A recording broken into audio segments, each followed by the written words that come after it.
വടകര നഗരസഭയുടെ നേതൃത്വത്തിൽ ലഹരി വിരുദ്ധ ദിനത്തിൽ ജീവനക്കാരും കൗൺസിലർമാരും മറ്റും ഒന്നിച്ചു ചേർന്ന് ലഹരി വിരുദ്ധ പ്രതിജ്ഞ ചൊല്ലി. ചെയർപേഴ്സൺ KP ബിന്ദു പ്രതിജ്ഞ ചൊല്ലിക്കൊടുത്തു. വലിയ വിപത്തുകളിൽ ഒന്നാണ് ലഹരി ഉപയോഗം എന്ന് ഞാൻ തിരിച്ചറിയുന്നു.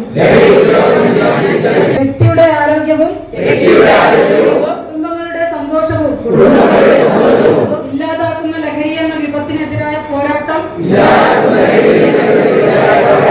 ജീവിത ദൗത്യമായി ഞാൻ ഏറ്റെടുക്കും.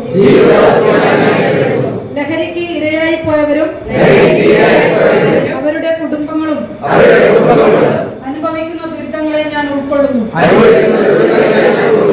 ലഹരി ഉപയോഗം ഇരുട്ടിലേക്ക് തള്ളിവിട്ടവരെ ജീവിത ലഹരിയുടെ വെളിച്ചത്തിലേക്ക്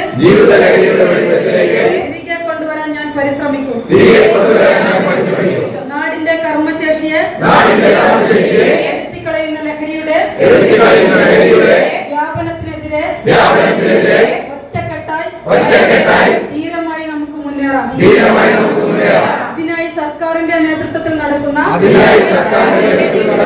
ശക്തമായ നടപടികളെ ഞാൻ പിന്തുണയ്ക്കും. ലഹരി വിമുക്ത കോഴിക്കോടിനായുള്ള ജില്ലാ പഞ്ചായത്തിന്റെയും മറ്റ് തദ്ദേശ സ്ഥാപനങ്ങളുടെയും ശ്രമങ്ങൾക്ക് കരുത്തു പകരുമെന്ന് ജില്ലയിലെ ലക്ഷക്കണക്കായ മറ്റ് സഹോദരങ്ങൾക്കൊപ്പം ഞാൻ പ്രതിജ്ഞ ചെയ്യുന്നു.